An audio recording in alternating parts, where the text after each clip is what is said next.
This Artificial Intelligence and Equality podcast is hosted by Carnegie Council Senior Fellow Anja Kaspersen.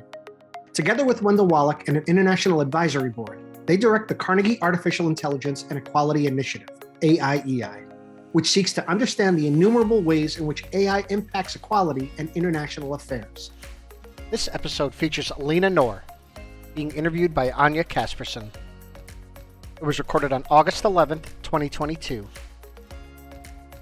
So our guest today is Elina Noor. Elina is a director of the Political Security Affairs and a deputy director at the Washington, D.C. office at the Asia Society Policy Institute.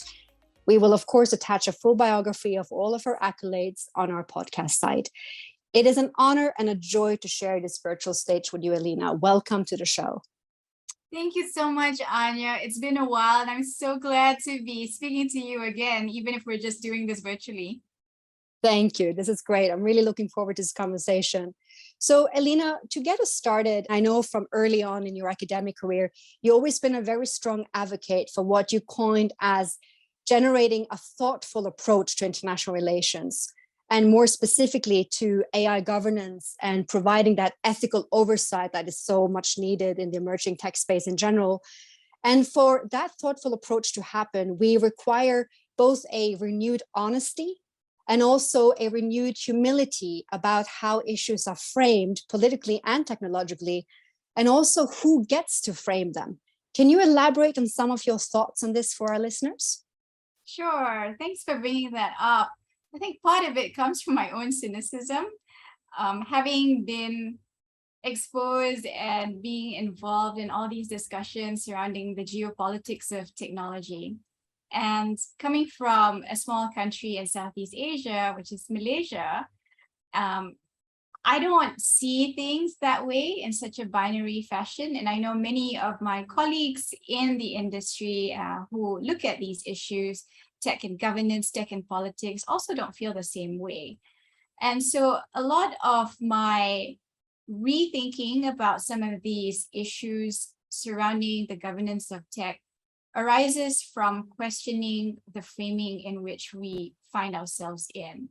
And I've been wondering a lot about whether we need to recast how we think about these issues. For example, in Southeast Asia, we tend to view technology through the lens of the economy. And so a lot of the digital economy is focused on trying to increase the prosperity and livelihoods of the people in Southeast Asia. And there isn't this undertone or overtone at all, if you will, about the geopolitics of technology that we often see in the headlines. And I think if you go to different regions in the majority world or the global south, whichever inadequate term you choose to use, you may find that there are different priorities for these different regions and indeed different countries within those different regions. So I draw a lot of my questioning of some of these issues from African scholars, from Indian scholars, and increasingly also from Latin American scholars who I think are doing really, really interesting things and writing interesting pieces of work on how we should be reframing the future of technology as viewed from within these different countries, apart from global northern countries. And I've read in some of your writing, you state that when looking at the Southeast Asia context, that there are two sobering realities to reckon with: ideological agnosticism and a resistance to picking sides geopolitically. You opine that there needs to be a greater appreciation of the Southeast Asian context and perspectives. And I would like to ask you, in your view, what are the uniquely Southeast Asian perspectives and experiences that ought to be understood in international discussions on technological standards and rule setting? Yeah, I think the overarching theme that you've heard in refrains from political leaders in Southeast Asia is not wanting to be caught in the middle of great powers, whether it's in the political realm or the technological realm. And so this idea that countries need to choose between one power or another, between vendors from one country or another, that doesn't sit very well in a region as diverse as Southeast Asia. Secondly, the priority, as I mentioned earlier, in Southeast Asia is to leverage on everything digital and everything technological for the economy of Southeast Asians. And so a lot of government efforts, a lot of industry efforts are geared towards that. So again, there isn't this focus on competing technologically with other countries or even other powers.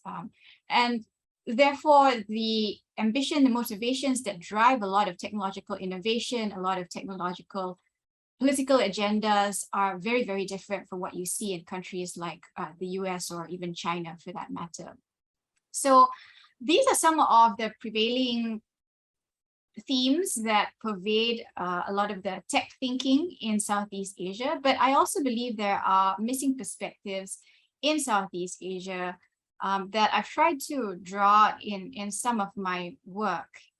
One of those missing pieces is the fact that in a region as diverse as Southeast Asia, we're not thinking about, for example, the indigenous communities and how they view tech, how they view data, for example, whether they are included or not included in data sets that go towards training algorithms. We don't often think about minority communities and their languages, whether they're represented or not in the race for all things tech in Southeast Asia. And so while I think the focus to grow the economy in Southeast Asia through tech is a noble one, there are key elements that are missing from the consideration of policymakers in the region. And you recently launched a report called Raising Standards, Data and Artificial Intelligence in Southeast Asia. Can you share with our listeners the main findings of this report? Yeah, I mean, one of the main findings of the report is that there's this huge exuberance, hunger, excitement for everything tech, right? And the acronyms abound in Southeast Asia: IoT, AI, 4IR, you name it, we have it in the region. But a lot of that focus is very narrowly driven towards the economy. And so a lot of the policies, a lot of the strategies and the framing in general is geared towards the commercialization of technology in order to economically benefit the population of Southeast Asia. There isn't an accompanying focus on what, for lack of a better term, I call the social justice aspect of technology. And I alluded to some of these, how we account for the linguistic, the ethnic, the cultural diversity of Southeast Asian populations, for example, how we address prevailing inequities in the economy through tech. There are some superficial references to this in the policies of the different governments in Southeast Asia, but there isn't a deep reflection on really how to, first of all, address these imbalances in each of these societies of Southeast Asian countries, but also how we project some of our own principles, how we view things, our perspectives on tech, coming organically from our historical experiences in the region as young post-colonial nations, how we present that to the world at international forums like the UN, which you're so familiar with, Anja. And the title of the report, Raising Standards, is really about raising standards internally within each of the Southeast Asian countries, but also raising Southeast Asian standards to the world at some of these international forums on technological standards, norms, and rules. And for those of our listeners, Elina, that may not be familiar with the Southeast Asian landscape, and I think particularly the role of Asean, the Association of the East Asian States, that is now a fairly mature organization that has been pioneering a variety of efforts to bring together common policies and issues. But of course, as you said, it's a very diverse region. Yeah, so ASEAN comprises of 10 Southeast Asian nations, all of which are politically diverse. So there are different forms of government. You have democracies, you have a monarchy, you have communist governments in power. And so we are ideologically agnostic is what I call it. There isn't so much a focus on the form of governance in these Southeast Asian countries. Each of these Southeast Asian countries is also very, very diverse linguistically. For example, only one out of the 13 states in my home country of Malaysia has about 30 different languages or sub-languages. And that's only one state in one country. If you go to a country like Myanmar, I think there are about 135 officially recognized ethnicities. And you go to a country like Indonesia with tens of thousands of islands, you'll see how very, very distinct and diverse each of these countries is. If we all get our economies in shape, we would, all 10 of us, constitute, I think it's the fourth largest economy in the world. And on the internet, e-commerce grew at an exponential rate even during the pandemic, perhaps unsurprisingly because everyone was in lockdown, and so there were a lot more new users, and there was a lot more shopping going on, a lot more reliance on the super apps in Southeast Asia that deliver food, bring transportation to so many people and create so many jobs. And I think there was some 30 to 40 million people who joined the internet for the first time ever, even during the lockdown. And there's just so much bullishness about e-commerce in Southeast Asia from governments, from industry, and even from consumers themselves. And so you have this perfect trifecta of hunger for all things tech and e-commerce and shopping online, fintech, you name it, like agriculture, there's a tech suffix to it, right? Education, tech suffix to it. And so there's just a lot of hope that's anchored on technology in order to drive this economic force for the region. It's already a very robust region economically. I think average GDP rates are projected to be between 5 to 6%, even post or in the middle of this continuing pandemic. And so the outlook is very, very positive, whether it's in physical economic terms or in virtual economic terms. And the policy maturity that is so necessary to complement that kind of appetite from the users? That's a good point. So policy aspirations are great. Policy maturity is still quite checkered in the region. So you have economies like Singapore, Malaysia, Indonesia to a certain extent, which are trying to get their policies on the digital economy off the ground. Many of these economies also have complementary AI strategies and policies, even if details are missing from many of these blueprints.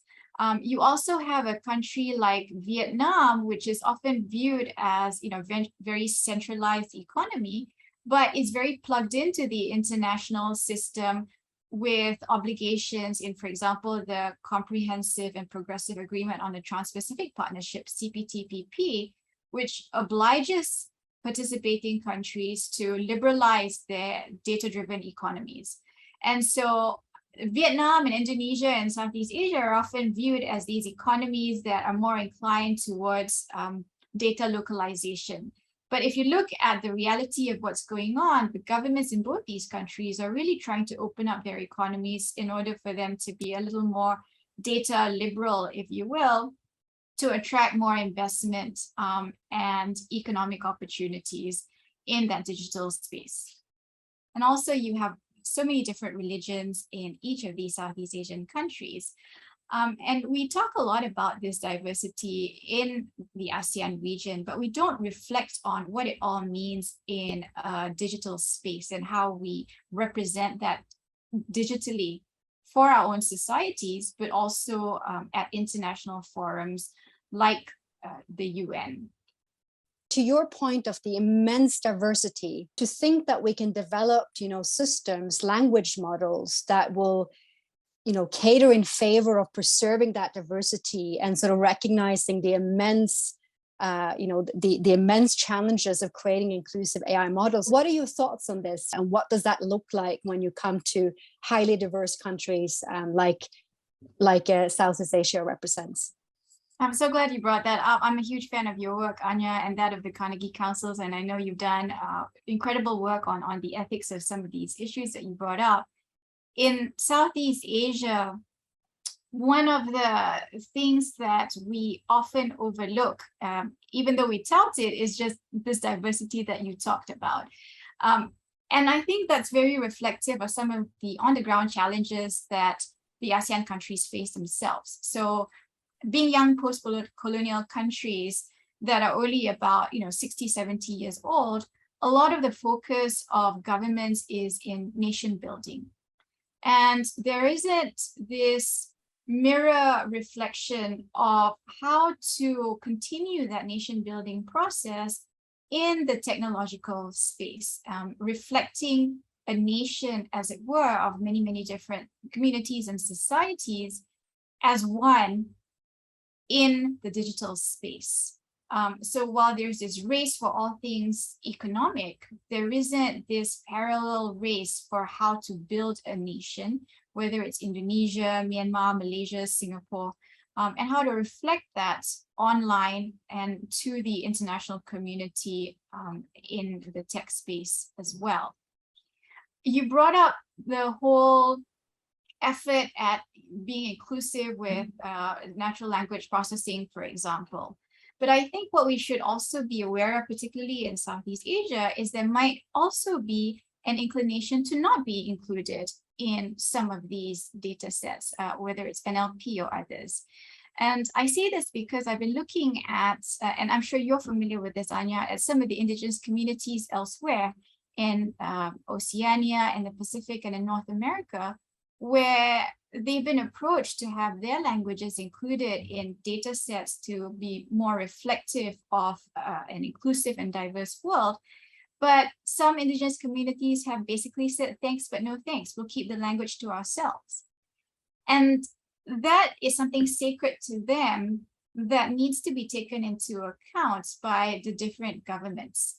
And because of the natural tensions, historical tensions between indigenous communities and governments in many, many countries, even in Southeast Asia, I think there has to be a deeper consideration of whether or not to include some of these languages or identity markers of particular communities if they don't wish to be included. I mean, that has to also be respected or considered at the very least. And that's something that we haven't in Southeast Asia begun to even scratch the surface of. What I understand is that because of some of these inequalities, these structural inequalities, there is a distrust or mistrust between indigenous communities in particular and the governments of the countries that they now live in about the handling of their data and everything that represents them. And so there is this idea of continued oppression, of imperialism, of colonialism that prevails in many of these efforts to include these communities. Those efforts may be well-intentioned, but because of those historical inequalities that linger, those intentions are not translated accordingly. And so I think there has to be a reckoning of how to handle some of these challenges. There is an indigenous data sovereignty movement that you might be aware of, and that is worth exploring in different contexts. It may not work in Southeast Asia, it may not work in other indigenous communities as well as it does, for example, in North America. But I think it's really important to at least try to connect some of these parallel or similar challenges that marginalized communities, whether they're indigenous or not, face in order for us to arrive at a satisfactory response or satisfactory responses, as the case may be, depending on the country and society. What I have heard from industry is a recasting of this idea of data sovereignty. And so obviously there are different motivations from among different stakeholders, but from industry, their perspective is that, well, data sovereignty shouldn't just be tied to the idea of geography and territoriality. And so it's possible to maintain a sense of sovereignty, even if that data is stored somewhere else. Now, obviously, again, different perspectives from different stakeholders. I think it's worth having more of a conversation about this, particularly in diverse regions like Southeast Asia. If you allow me, I would like to talk a little bit about you now being at the front lines of some of the most defining issues of our time, and not least defining issues also from the region that you have grown up in. And you said initially that you are from Malaysia yourself. And looking at your incredible professional journey and your accolades so far, I was curious, what exactly inspired your choices, your specific research interests? Yeah, it's kind of a twisted journey, but so my background is in law and international law specifically. And so I guess I've always been interested in these ideals of justice and social justice, international justice. But I think early on in my career, I found myself going the conventional route, if you will, going into think tanks, working in the policy space, and being more concerned about the geopolitics of the world. But I think as I've become older, I've also become a little more skeptical, a little more cynical about the machinations of the world and great power politics. And so I found myself being a little more reflective over the past couple of years, particularly over COVID, when we were all locked down and had a lot of time to reflect on many things.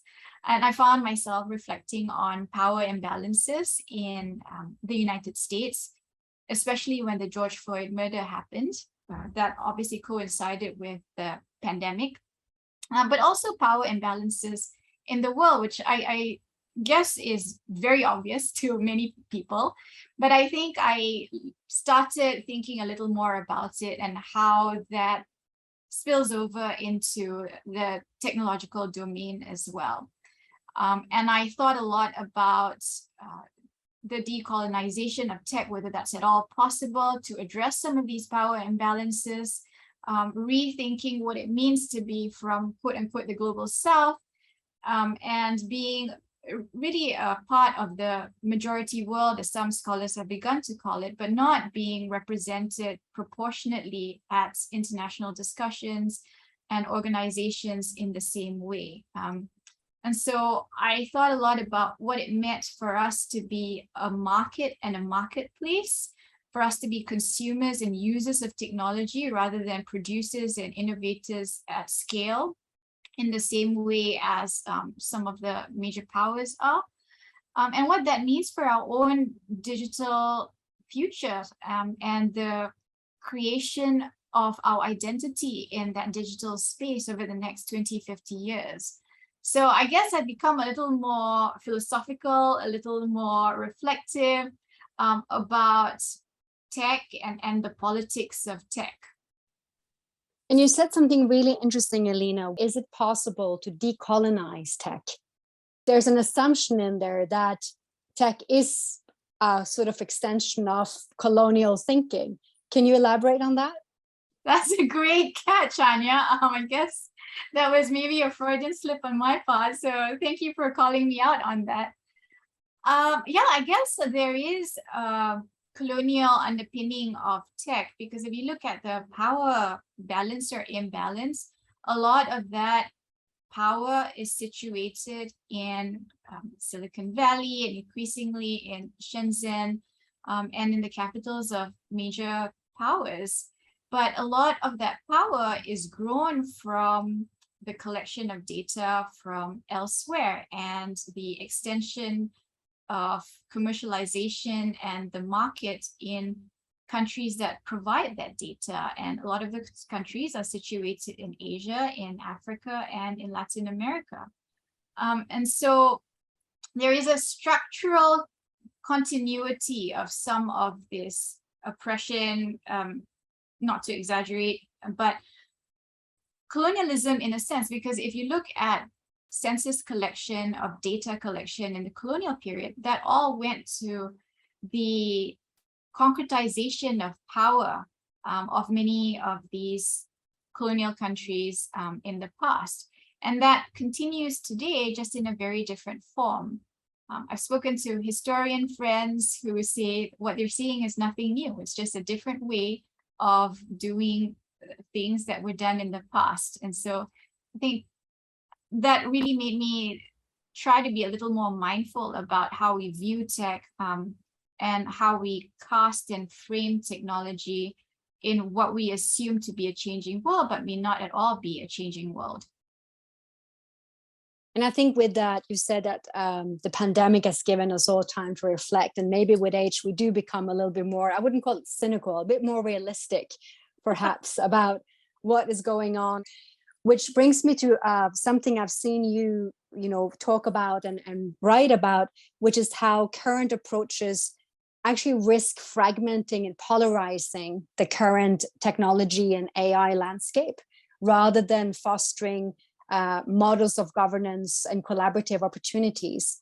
Yeah, I think we've seen that most recently over the last few years, where I think in Southeast Asia in particular, because there is so much focus on the promise of tech, there were questions about what competing initiatives like the Trump administration's Clean Network Initiative, for example, versus China's model of governance, international governance of tech that was counter-proposed after the Clean Network Initiative was launched.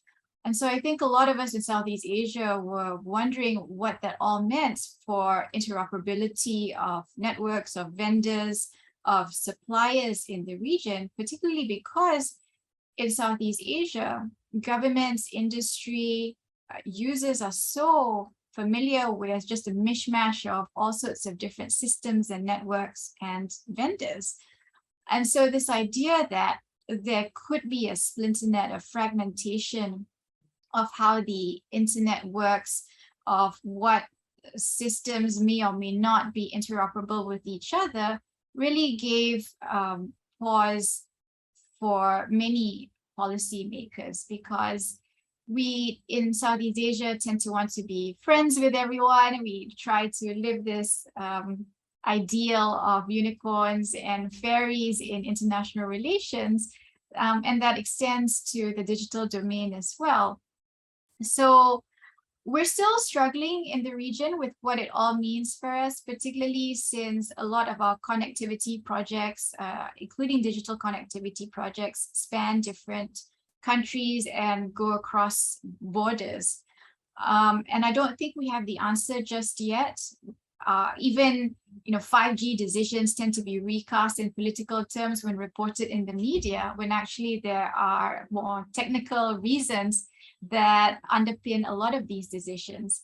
So we don't have the answers just yet, but at least I think our policymakers are beginning to be a little more aware of some of these political pulls and pushes in the technological space. We mentioned the digital space, and some of your work over several years now has been on finding ways of strengthening the stability of the cyberspace. And you have served in various boards and commissions and written about this in depth. Can you speak a bit more about the field in general, but also some of your work and some key insights that you have drawn, both on what you've seen going on, but also where you see us heading in this domain? And again, maybe also bringing those very unique Southeast Asian perspectives, mindful, of course, that you don't speak on behalf of the region, and the region is very diverse. Thank you for that caveat. Yes, I don't speak for the whole Yes. One of the things that has really been heartening to me, just observing developments over the past decade in discussions on cyberspace, for example, is the fact that Asean, which is typically criticized at moving at glacial speeds, I think even glaciers move faster than Asean sometimes. You may know this yourself, Anja. Well, mostly because of global warming, so not for good reasons. That's a good point, yes. ASEAN has actually moved pretty rapidly, relatively speaking, on issues like norms of responsible state behavior in cyberspace over the past few years. So from 2018 onwards, really propelled by the leadership of Singapore, you've seen a lot of capacity building and training programs that have taken place in the ASEAN region to try to get government officials up to speed on what is expected of them in order for these countries to be considered quote unquote responsible actors in cyberspace. On the other hand, I think there is also a fair bit of awareness of what this all means, norms, rules, principles in cyberspace. What does this all mean in Southeast Asia, particularly for countries that want to be a part of the cyber ecosystem, but that don't really quite yet have the capability and capacity to be active participants in cyberspace. And so these countries are still grappling with how to classify particular industries as critical infrastructure or not. At the UN group of governmental experts, within that process, you only have had Indonesia, Malaysia, and Singapore be members of the UNGGE. And so that's only 3 countries out of the 10 ASEAN countries that have had exposure discussing, negotiating some of the texts surrounding norms of responsible state behavior in cyberspace. And 3 out of 10 is a start. It's not a great start, but I think there needs to be a fair bit of exchange, information sharing, knowledge sharing, but also a considerable amount of organic growth that needs to take place within the ASEAN region about what it means to represent ASEAN principles, perspectives at some of these discussions, whether it's at the UNGGE or the open-ended working group on some of these issues related to the governance framework of cyberspace. And do you feel that cyber threats are well understood in the Southeast Asian landscape? I think it differs from country to country. So there are countries that view cyber threats very narrowly, and so they're concerned about things like phishing, about cybercrime. And then there are other countries that are slightly more technologically mature that are more aware of and have been exposed to cyber threats that involve geopolitical actors. And so state-sponsored advanced persistent threats, for example. And so these threats are not shared equally. The threat landscape is not seen the same way across the board amongst all 10 ASEAN countries. And that's only natural given the differing levels of capacity and capability. But increasingly, there is some effort among ASEAN member states to share these experiences in order for all countries to have some sort of baseline upon which to work from. For example, a lot of Southeast Asian countries and other countries in the majority world contribute a fair amount of peacekeeping forces. And there are implications for digital threats in the peace and security sense, because when you have peacekeepers in foreign lands, there is also an obligation to protect the personal information of these peacekeepers or the data that you're handling in conflict zones, for example. And I haven't seen any discussions, publicly or not, in my region, at least in Southeast Asia, about what this all means for peace and security, for peacekeeping forces and contributing forces from amongst Southeast Asian countries. And so that's one angle that I think is often underlooked. The other angle, of course, is that, as you mentioned, digital threats are not confined just to the digital space. And we've seen this, I know you said not to confine it to Southeast Asia, but I've seen this in Southeast Asia, particularly with the South China Sea conflict. There's often an assumption that kinetic conflicts are kinetic and digital conflicts are digital. But as you pointed out, there is a crossover, spillover between the two increasingly. And with regards to the South China Sea, we've seen this going back to about 2009, when the threat landscape has really evolved from just information collection and surveillance to something a little more, which is kind of operations below the threshold, if you will, below the threshold of armed conflict, that is. And so there are a lot of these developments that are taking place below the surface that I don't think are being adequately considered. And maybe that's deliberate because countries are a little sensitive about talking about some of these things. But there is space and there are opportunities for these discussions to take place, whether it's at the mill-to-mill level or even at the political level behind closed doors. I don't know that many countries in Southeast Asia, because of their focus on the economy and the digital space, that there is an inclination to talk about peace and security issues, digital threats, to have these conversations at some of the ministerial meetings that go on in the region. But I think there definitely should be more of a public discussion on this. As someone who's been in that field for some time as well, I'm often pondering when I get this question, if we're really talking about a digitalization of conflicts, or are we talking about a securitization of digital goods? And I'm sure you've been thinking about this as well, and I'd be very curious to hear your views, because it fundamentally changes on how we approach it. So going back to your very thoughtful approaches of challenging, how we frame issues, how we stay honest and humble around these new set of vectors that we need to consider when we talk about international relations and international security. And very often we sort of just retroactively apply concepts that we know to something new, but we could also, do ourselves a disfavor in that approach. And when we're speaking about the digitalization of threats, the digitalization of conflicts, I sometimes feel that's what we're doing. Instead, maybe it would behoove us to talk about the over-securitization of what is happening in the digital space. But maybe I'm wrong, and maybe you disagree with me. I'll be very curious to hear your views. No, not at all. I completely agree. I have found myself caught in that binary, and I wonder if there are other approaches that we're missing out on in trying to frame some of these issues. I think, again, with the region that I'm most familiar with, Southeast Asia, there is a comfort in staying away from the securitization of the digital space because Southeast Asian governments just don't like to really delve into issues of peace and security, even though governments say they have to. And that's it's why a core pillar. It's a core pillar for ASEAN. It is. Right? It is. But yes. as you know, and as the whole world has criticized ASEAN for, that core pillar is often kind of sidestepped because it's so difficult. And that's why there's such a huge focus on the digital economy instead. It's less controversial in a way.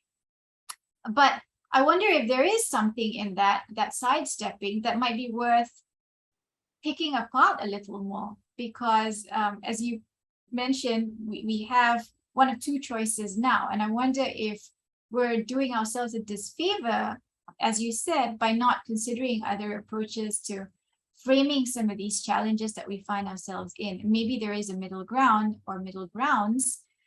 I don't know the answer to that just yet. I'm also pondering myself. So Anja, please, if you arrive at an answer, please just ping me and I'd be very, very happy to hear about it. I think we're all going to be pondering that for some time. I think the one main question that I have is, and you alluded to this much earlier, Anja, why are we optimizing? Why are we digitalizing? And I think this is a core question that we haven't really reflected on, pondered on in a thoughtful manner, because we are in this race to optimize, to digitalize everything. But why are we doing it? Are we doing it just for the economy? Which is fine if that's the case, but I think there should be something more. And I try to bring this out in the report that you mentioned that I just released. The goal of optimization or digitalization, or optimization through digitalization, should be to empower and advance the human potential. And it should be to address social inequities, to minimize them in the future. By focusing on the economy or the commercial aspects of it, I think we're only just getting to an interim stage of where we want to be. It might not even be an interim stage. I really think that the goal of optimization through digitalization should be to empower the human being and human potential. And this is core to the issue of ethics in AI and ethics in tech. And if we're not answering that question satisfactorily, then we're not going to arrive at the right solutions, quote unquote, in any meaningful way. So, Elina, you alluded to earlier the issue of ethics, which is, of course, a very important one. And also the fact that ethics is often seen differently or can be seen differently depending on the context you're looking at it, the region. And I'm curious, based on your work, what are you seeing from your side? Are there unique ethical perspectives from Southeast Asia? I think it's very convenient now to have a set of ready principles of ethics. And so a lot of countries in Southeast Asia are borrowing, adopting, and adapting. So you have the usual buzzwords, right? Transparency, accountability. But how you translate this linguistically into local languages is one thing. How you interpret some of these concepts is also another thing. So there is a translation issue on many different levels. And I've seen this in the course of researching my report, where concepts like privacy translate very, very differently in different communities that have more of a communal sense of belonging. The idea of individual privacy does not translate linguistically or conceptually or culturally in communities that basically take it upon themselves to know what their neighbors are doing, because there is a sense of care, of responsibility for the well-being of those neighbors. Those of us who are more attuned to the concept of individual privacy might find that a little intrusive, but there is a different perspective that's shared that should be taken into account of privacy by some of these other people and communities. Likewise, how do you translate accountability and transparency into a local dialect, for example, in Indonesia? If there isn't that sense of what it means, whether linguistically or conceptually, in the way that we understand it at international levels. So on the one hand, I think there are certain baselines of ethics that we share, the idea that you should do no harm through technology, that there should be an agency that is represented in the use of and the design of technology. But on the other hand, there are these different levels of what these ethical principles mean at the ground level that need to be unpacked a little more. Thank you so much, Elina, for sharing your time and impressive regional and topical expertise with us. This has been a very insightful and engaging conversation. Thank you to our listeners for tuning in, and a special thanks to the team at the Carnegie Council for hosting and producing this podcast. For the latest content on ethics and international affairs, follow us on social media at Carnegie Council. My name is Anja Kaspersen. I hope we earned the privilege of your time.